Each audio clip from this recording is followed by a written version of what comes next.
किसी नई जगह पर पहुंचने का एहसास बहुत अलग होता है। हवा, रोशनी, आवाजें, सब कुछ एकदम अलग होता है। मैं अभी मेक्सिको के मैनजानिलो में हूं, जो कॉन्ट्रास्ट से भरा एक शहर है। यहाँ एक बिजी पोर्ट भी है और शांत बीचेस भी, और एक प्योर असली वाइब भी है। मैं यहाँ एक्सप्लोर करने आया हूँ, कैमरा मेरे हाथ में है और मैं इस जगह की असली धड़कन को खोजने के लिए तैयार हूँ। देखते हैं मैनजानिलो क्या दिखाता है।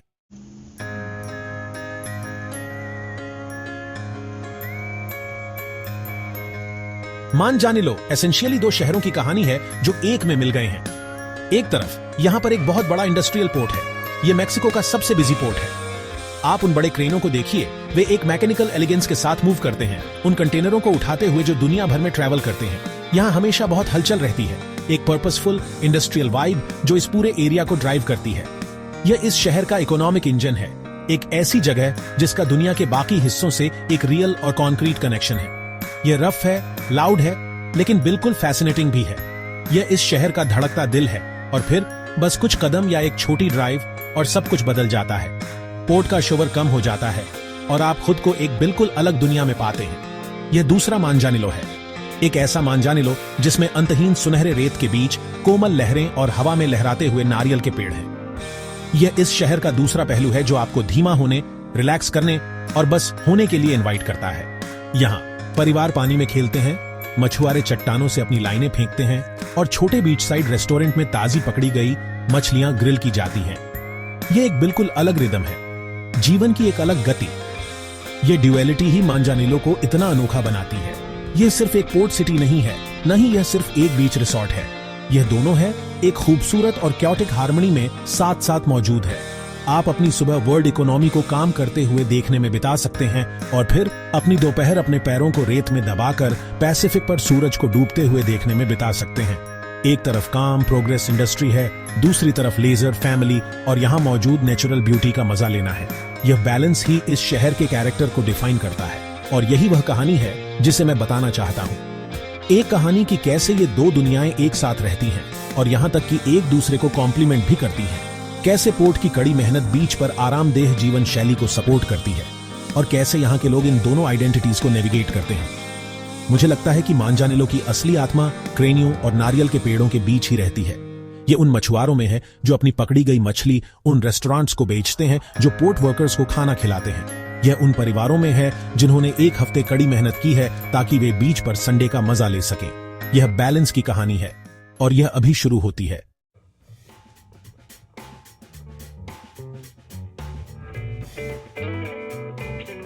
यहीं से सब कुछ शुरू होता है। पोर्ट मैनजानिलो की बात करें और इस जगह का जिक्र न हो, ऐसा हो ही नहीं सकता। जहां मैं खड़ा हूं वहां से ऊंचाई से देखने पर यह एक बहुत बड़ी और कॉम्प्लेक्स मशीन जैसा लगता है।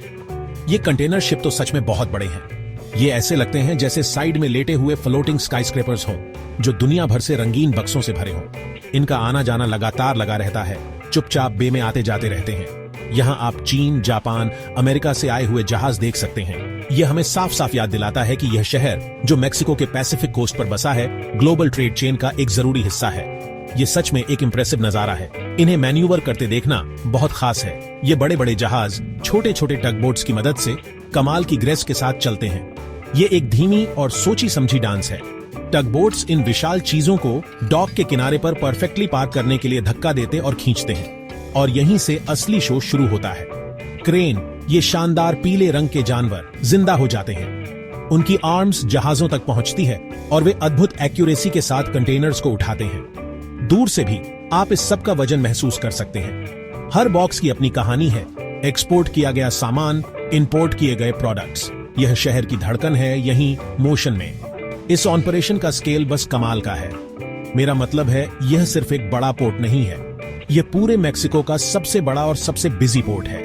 हर दिन ऐसे हजारों कंटेनर्स लोड और अनलोड होते हैं। वे सब कुछ ले जाते हैं जिसकी आप कल्पना कर सकते हैं। कारें, इलेक्ट्रॉनिक्स, कपड़े, खाना। यह एक नॉन स्टॉप ऑपरेशन है, हफ्ते के 7 दिन 24 घंटे। यहाँ की लाइट्स कभी बुझती नहीं है, काम कभी रुकता ही नहीं है। यह पोर्ट मैनजानिलो को दुनिया से जोड़ता है और दुनिया को मेक्सिको के दिल में लाता है। ये एक ऐसा इंजन है जो कभी सोता नहीं, लगातार एनर्जी और एक्टिविटी के साथ एकोता रहता है। जब आप यहाँ खड़े होकर यह सब देखते हैं तो आप सच में इसका स्केल महसूस कर सकते हैं। आपको एहसास होता है कि हमारी दुनिया कितनी इंटरकनेक्टेड है।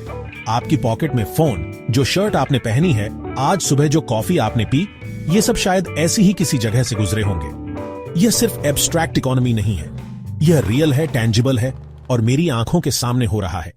ये स्टील के विशाल काय और उन्हें ऑपरेट करने वाले लोग एक बहुत बड़े इनविजिबल नेटवर्क का हिस्सा है जो हम सभी के जीवन को इफेक्ट करता है। इसे भूल जाना आसान है, लेकिन यहां आप इसे इग्नोर नहीं कर सकते। इसमें एक बहुत ही पावरफुल शक्ति है।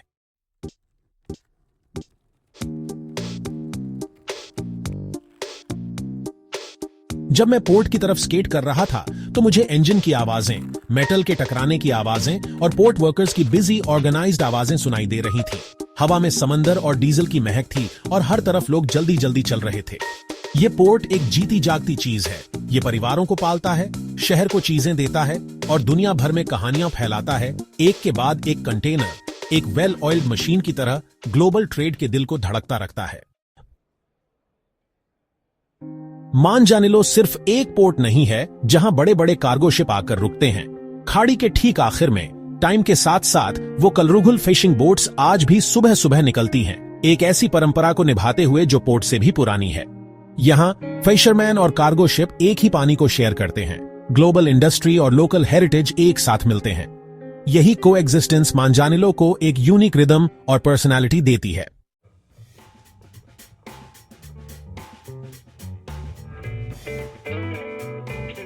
आप लोगों ने पोर्ट की हलचल देख ली। अब चलो थोड़ा चेंज करते हैं। बस कुछ ही मिनटों की ड्राइव में मानजानिलो बिल्कुल बदल जाता है। गोल्डन सैंड वाला बीच पूरे बे को घेरे हुए है, हवा हल्की हो जाती है और माहौल भी तुरंत बदल जाता है। प्लाया ला ऑन्डियंसिया इस शहर का प्लेग्राउंड है, शांत, साफ और वेलकमिंग। जब सूरज ढलता है तो आसमान रंगों से भर जाता है। इस पैसिफिक पैराडाइज में हर दिन एक मास्टरपीस होता है।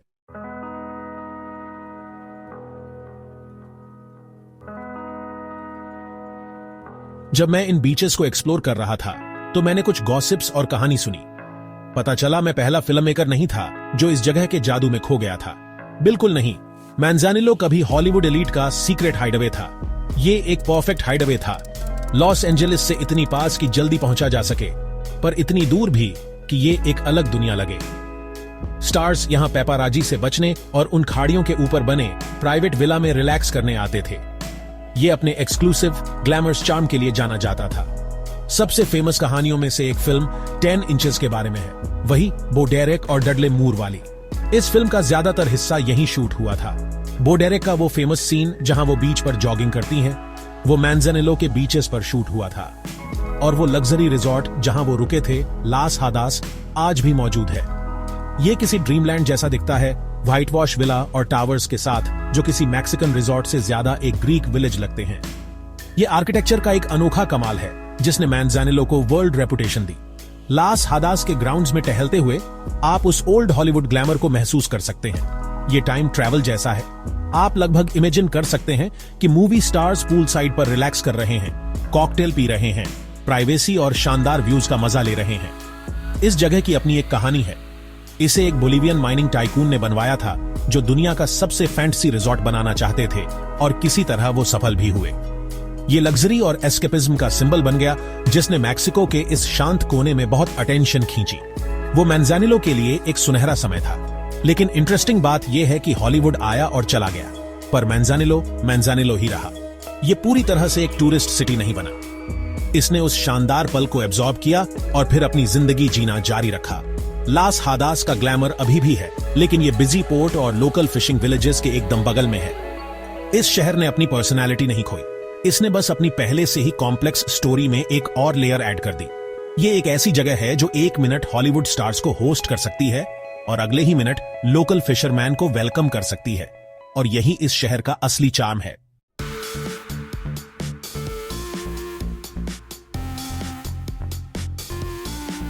मानजानिलो का हॉलीवुड से कनेक्शन सिर्फ यहीं तक नहीं है। एक और कहानी है, शायद और भी अनएक्सपेक्टेड, जो इस जगह को सिल्वर स्क्रीन से जोड़ती है। और यह कहानी है एक ऐसे शख्स की जो अब तक के सबसे बड़े एक्शन स्टार्स में से एक है, सिल्वेस्टर स्टेलोन। और यह उनके यहाँ कोई फिल्म शूट करने के बारे में नहीं है, ये कुछ और पर्सनल के बारे में है। रॉकी बनने से पहले, रैम्बो बनने से पहले स्टेलोन कुछ समय के लिए यहाँ रहते थे। उनके पास समुद्र के किनारे एक घर था, एक ऐसी जगह जहां वह फेमस होने से पहले लिखने और फोकस करने आते थे। ये बात मुझे सच में हैरान करती है। एक यंग स्ट्रगलिंग राइटर और एक्टर जिसने इन तटों पर इंस्पिरेशन पाई। ऐसा कहा जाता है कि उन्होंने यहां रॉकी की स्क्रिप्ट लिखने में बहुत टाइम बिताया। आप इमेजिन कर सकते हैं, फिल्म हिस्ट्री की सबसे आइकॉनिक अंडरडॉग स्टोरीज में से एक यहीं लिखी गई थी, पैसिफिक की लहरों की आवाज के बीच। वह सिर्फ एक नॉर्मल आदमी था जो अपने सपनों का पीछा कर रहा था, और यह इस जगह में एक और लेयर की मैजिक ऐड करता है। आप इन बीचेस और शांत कोव्स को देखते हैं और आप लगभग उन्हें वहीं इमेजिन कर सकते हैं, कहानियां बनाते हुए। मैंने उस एग्जैक्ट स्पॉट को ढूंढने की कोशिश की, वह घर जहां वह रहते थे, और लोकल्स के पास अलग अलग स्टोरीज, अलग अलग यादें हैं। यह एक लोकल लेजेंड बन गया है। लेकिन चाहे आप उस एग्जैक्ट बिल्डिंग को ढूंढें या न ढूंढें, यह आइडिया ही इंपॉर्टेंट है कि यह ब्यूटीफुल लो की जगह कुछ ऐसा बनाने का बैकग्राउंड हो सकती है जो इतना ग्लोबली सिग्निफिकेंट हो। यह आपको रियलाइज कराता है कि इंस्पिरेशन कहीं भी मिल सकती है। जरूरी नहीं कि यह बड़ी सिटीज में, बिजी सिटीज में ही हो। कभी कभी मांजानिलो जैसी जगह की शांति आपको वह स्पेस दे सकती है जो आपको क्रिएट करने के लिए चाहिए, और वह फीलिंग, उन क्रिएटिव ड्रीम्स की वह गूंज अभी भी यहाँ है। यह शांत सुबहों में और शानदार सनसेट्स में है। मांजानिलो में यह क्रिएटिव एनर्जी है, यह सिनेमैटिक क्वालिटी है, और यह सिर्फ ड्रामेटिक लैंडस्केप्स के बारे में नहीं है। यह उन लोगों की स्टोरीज के बारे में है जो यहाँ आए हैं। हॉलीवुड लेजेंड्स से लेकर जो शेल्टर ढूंढ रहे थे, एक यंग राइटर तक जो अपनी लाइफ को हमेशा के लिए बदलना चाहता था। ये यादें इस शहर की आत्मा का हिस्सा हैं, और वे हमें याद दिलाते हैं कि यह सिर्फ एक पोर्ट नहीं है, यह सिर्फ एक बीच नहीं है। यह एक ऐसी जगह है जहां महान कहानियां पैदा हो सकती हैं।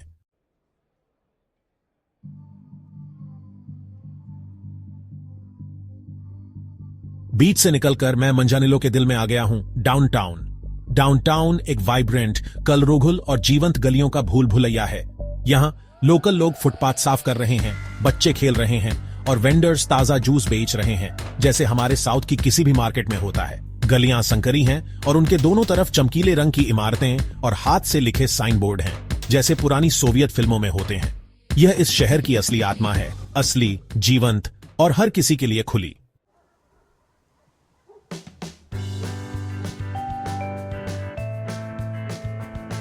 मेक्सिको के हर बड़े शहर का अपना एक जोकालो होता है, और मैंजानिलो भी इससे अलग नहीं है।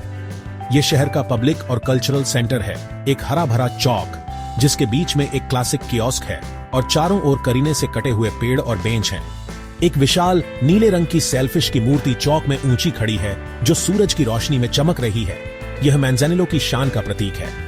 परिवार, दोस्त और टूरिस्ट यहां एक दूसरे के साथ समय बिताने और शहर की लाइवली स्पिरिट को महसूस करने के लिए इकट्ठा होते हैं।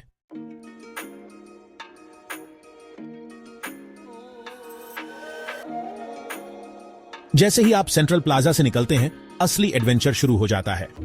मैं मंजानिलो की साइड गलियों में घूमा, जहां मुझे परिवार द्वारा चलाए जा रहे छोटे स्टोर, हाथ से बनी सैंडल और रोजमर्रा की जिंदगी की आवाजें मिली। संगीत, खाना पकाने की खुशबू और खुली खिड़कियों से आती हंसी। बालकनियों से सूखते रंगीन कपड़े और अड़ोस पड़ोसियों की बातें, इस शहर की असली पहचान यहीं चमकती है। इन्हीं गलियों में समुदाय और विनम्र गर्व मंजानिलो की आत्मा को परिभाषित करते हैं।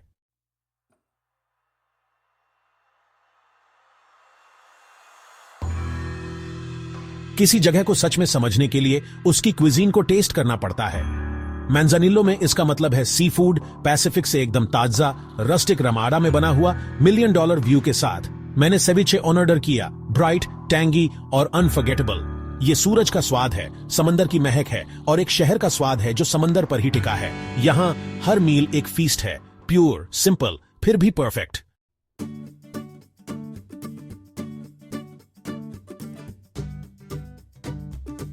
सी फूड बेशक यहां का किंग है, लेकिन मैंजानिलो की कुकिंग स्टोरी इससे कहीं ज्यादा है। इसे जानने के लिए आपको बीच से निकलकर पड़ोस और मार्केट तक जाना होगा। मर्काडो सिंको डे मेयो में, जो शहर का मेन फूड स्टोर हाउस है, यहाँ फल, सब्जियां, मिर्च और जड़ी बूटियां भरी रहती हैं। छोटे फोंडा यानी मार्केट किचन असली लोकल फ्लेवर देते हैं। यहाँ औरतें ताजे आटे से टॉर्टिलियाज बनाती हैं, पॉट्स में टेस्टी स्ट्यू उबलते हैं और हवा में भुने हुए मीट की खुशबू फैलती है। मैं एक फोंडा में बैठा था और सोप्स की एक प्लेट की तरफ इशारा किया और उन्होंने मुझे बीन्स, चीज, मीट और सालसा के साथ मोटे टॉर्टिलास परोस दिए। ये एक भरपेट, कॉम्प्लेक्स और यादगार मील था। ये वह खाना है जो मैंजानिलो को चलाता है। डॉक वर्कर्स, शॉपकीपर्स और स्टूडेंट्स का लंच। यहाँ कोई स्टार शेफ नहीं है, बस ट्रेडिशन और फैमिली रेसिपीज हैं। बीच पर ताजी पकड़ी गई सी फूड से लेकर मार्केट में बने घर जैसे खाने तक मैंजानिलो के जायके गर्व और जमीन और समुद्र से गहरे कनेक्शन की कहानी कहते हैं।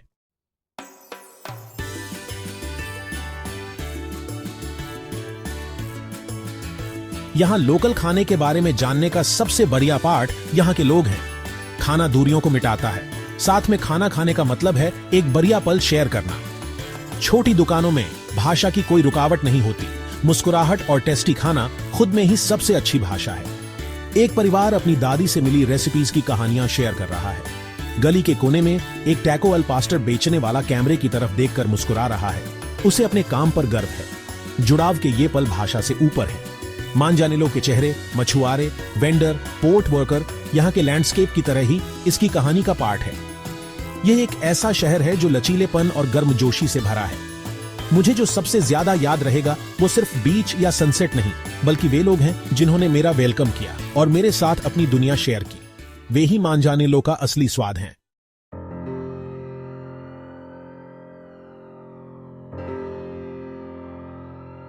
मैं अब शहर से अच्छी तरह वाकिफ हो गया हूं, लेकिन मैंजानिलो सिर्फ पोर्ट्स और बीचेस से कहीं ज्यादा है। मैंने एक कार किराए पर ली और अपनी क्यूरियोसिटी को फॉलो करते हुए कोस्टलाइन के किनारे ड्राइव किया। शहर धीरे धीरे नजरों से ओझल हो गया और उसकी जगह पाम के पेड़ों के झुंड और पैसिफिक ओशन को निहारते हुए ऊबड़ खाबड़ क्लिफ्स ने ले ली। छिपी हुई कोव्स और सुनसान बीचेस सामने आए, अछूते और अपनी नेचुरल स्टेट में। मैं एक व्यू पॉइंट पर रुका जहां सिर्फ हवा और लहरें थीं, अकेलेपन का एक विनम्र पल। यह कोलिमा का वाइल्ड कोस्ट है, जहां ओशन वोल्केनिक पहाड़ों से मिलता है। शहर एक बड़े और डाइवर्स इकोसिस्टम का बस एक हिस्सा है। यहां आप नेचर के साथ एक हो जाते हैं। यह इस बात की याद दिलाता है कि इस लैंड को सही मायने में समझने के लिए आपको शहर से आगे बढ़ना होगा।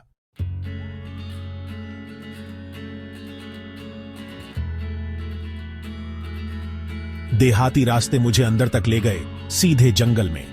हवा ठंडी हो गई और आवाजें चिड़ियों के चहकने और कीड़ों के भिनभिनाने में बदल गईं और आसपास की दुनिया हरे भरे रंग में डूब गई। मैं एक पतले रास्ते पर चला जिसके चारों ओर ऊंचे पेड़, लताएं और चमकीले उष्णकटिबंधीय फूल थे।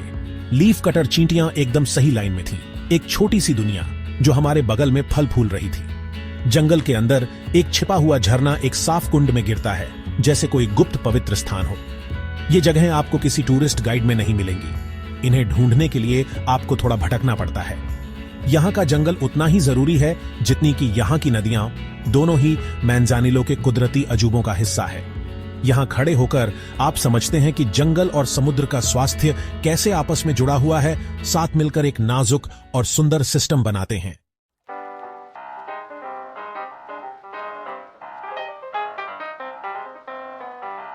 मांजानिलो आकर समुद्र के नीचे क्या है यह न सोचना नामुमकिन था। मैं अपना स्नॉर्कलिंग गियर लेकर प्लाया ला ऑन्डियंसिया बीच पर गया। जैसे ही मैं पानी में डूबा, एक जीवंत दुनिया मेरे सामने खुल गई। कोरल, मछलियों के झुंड और चमकीले रंग। सार्जेंट मेजर फिश तैर रही थीं, डैमसेल फिश तेजी से भाग रही थीं और पफ्रुविश फूल रही थीं। कोरल रीफ के ऊपर तैरते हुए मुझे एहसास हुआ कि कितनी खूबसूरती छिपी हुई है। यहाँ का समुद्री जीवन स्वस्थ, सुरक्षित पानी में पनप रहा है। यह एक नाजुक इकोसिस्टम है जो जंगल या बंदरगाह जितना ही जरूरी है। पानी के नीचे की दुनिया को एक्सप्लोर करने से मांजानिलो की इंटरकनेक्टेड दुनिया पूरी हो जाती है।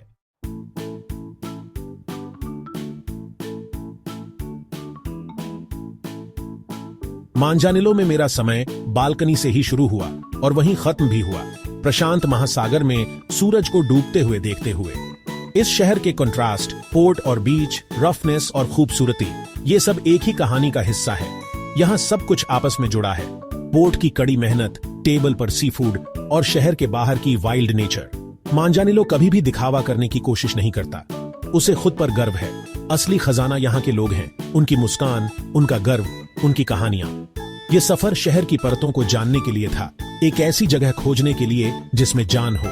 जो मैं अपने साथ ले जा रहा हूं वह इस जगह, यहाँ के लोगों और इसकी हिस्ट्री के साथ एक जुड़ाव है।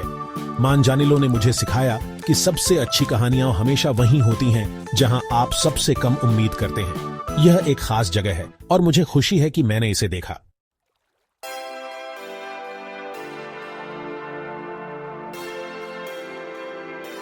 तो दोस्तों, मैं तुम्हें यह सब क्यों दिखा रहा हूं? यह सिर्फ मेरी एडवेंचर स्टोरी नहीं है, ये एक न्योता है, तुम्हें अपनी एडवेंचर पर जाने का न्योता। शायद मानजानिलो में, शायद कहीं और। जरूरी यह है कि तुम अपने कंफर्ट जोन से बाहर निकलो, कुछ नया देखो और अपनी कहानी लिखो। दुनिया इतनी बड़ी, इतनी खूबसूरत है और इसमें इतने कमाल के लोग हैं, और इसे सच में जानने का एक ही तरीका है कि तुम खुद जाओ और एक्सपीरियंस करो। परफेक्ट टाइम का इंतजार मत करो, बस टिकट ले लो, अपना बैग पैक कर लो। एडवेंचर तुम्हारा इंतजार कर रहा है। यह हमेशा वर्थ इट होता है।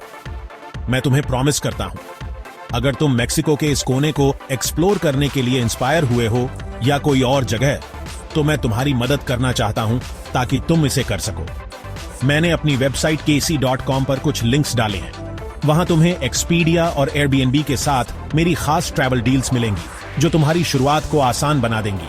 ये बस एक छोटा सा तरीका है जिससे मैं पहला कदम आसान बना सकता हूं, क्योंकि सच कहूं तो किसी भी जर्नी का सबसे मुश्किल हिस्सा यह तय करना होता है कि जाना है या नहीं। तो जाओ, देखो क्या क्या पॉसिबिलिटीज हैं। तुम्हारी सिनेमैटिक जर्नी बस कुछ क्लिक दूर है।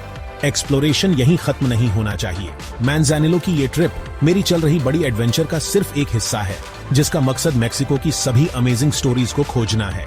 ये एक ऐसा कंट्री है जिसमें इतनी डाइवर्सिटी, इतनी कल्चर और इतनी लाइफ है, और अगर तुम मेरे साथ एक्सप्लोर करते रहना चाहते हो तो तुम कर सकते हो। मेरी मेक्सिको सीरीज का अगला वीडियो यहीं है। बस स्क्रीन पर उस छोटे से बॉक्स पर क्लिक करो। हम एक और शहर में जाएंगे, नए लोगों से मिलेंगे और साथ में एक और कहानी ढूंढेंगे। चलो इस एडवेंचर को जारी रखते हैं। अभी बहुत कुछ करना बाकी है। इस जर्नी पर मेरे साथ रहने के लिए थैंक यू, देखने के लिए थैंक यू। ये मेरे लिए बहुत मायने रखता है। अब स्क्रीन बंद करो और कुछ करो, क्रिएट करो, एक्सप्लोर करो। अगले वीडियो में मिलते हैं।